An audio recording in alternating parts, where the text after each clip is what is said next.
What it is, it's your boy Dutch the Damon, and you now watching Damon Time with Dutch. On today's episode of Prison Stories Uncut, we over East Baltimore in that real ghetto with it, man. Now, this situation took place over 20 some odd years ago, right? You had your boy over East Baltimore trapped in that ghetto. But before I hop off in the storytelling mode, I want to send a big shout out to the people that have been supporting the channel through Cash App. First up on the list, we got the brother Robert Moore.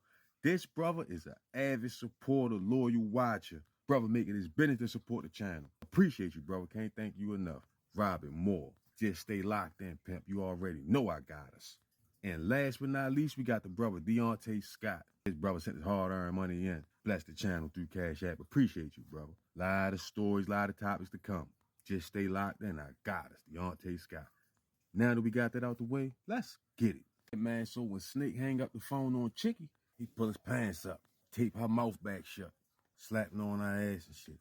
Lock her in the room, go back downstairs. He get to telling the other nigga like, yo, it's done. I delivered the message. He already know he got 3 days. So the other nigga like, what'd he say? So Snake like, he just kept saying, let me talk to her, let me talk to her. He like, I ain't let her talk to him, but I let him hear me fucking her. The other nigga like, oh yeah? Snake like, yeah, yo, I had to send a message across to him so he don't play with that money. So Snake tell the other nigga like, yo, look, listen, I'm about to go around the corner, get a couple bags of coke, we can come back in, do a couple lines, and enjoy the bitch upstairs while we got her. So when the other nigga hear this, he gets excited, like, oh, yeah, that's what it is. Snake like, all right, I'll be back. Don't go back upstairs in that room till I get back. So the other nigga like, all right, I ain't gonna go back up there. That's my word. Snake like, all right, he heads on out the back door. Other nigga, he goes in his pants pocket. He had like a half a blunt, like the size of a pinky left. Went on here and sparked that up, sat down on the milk crate with his back linked up against the wall. He just sat there thinking about how good Shorty's stuff was and how he can't wait to get paid for doing this mission. It was 15 bands in it for him. So he's smoking and thinking. So both of these niggas had a coke habit. He couldn't wait till Yo got back with that. So he's smoking, thinking, but the whole time he drifting too, falling asleep.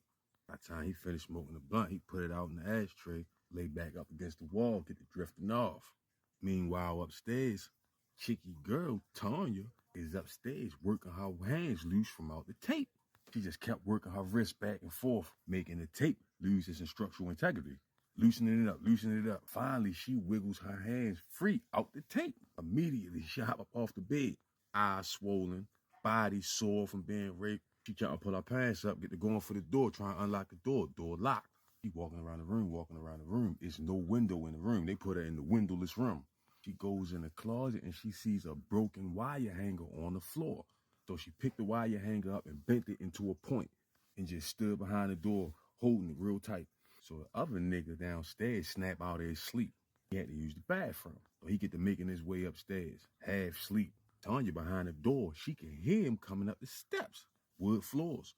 But anyway, he comes down the hallway. She can hear his footsteps coming down the hallway. But he walks past the room that she in and goes down to the end of the hall to the bathroom, right? Peed in the toilet, but there's no running water.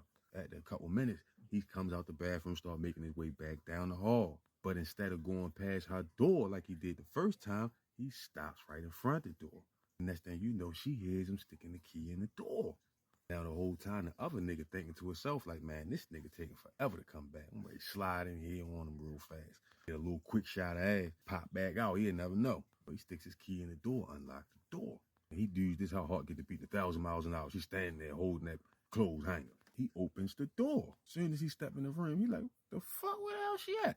And when he said that, he turned back around. He's about to leave back out the room. That's when Tanya popped from behind the door with that clothes hanger and hit him right in his eye with that bitch. Boom! He jumped back, blood pouring out his eye. Fuck her! Yeah, so he's standing there screaming, holding his eye. She push him back. He drops the keys on the floor. She picks up the keys and run out the door, slam the door, and lock it from the outside. So he trapped in the room, holding his eye, screaming, ah! She done dug that clothes hanger in his face. She don't even know where the nigga Snake at. Don't even give a fuck. She come running down the steps, straight through the kitchen and out the back door.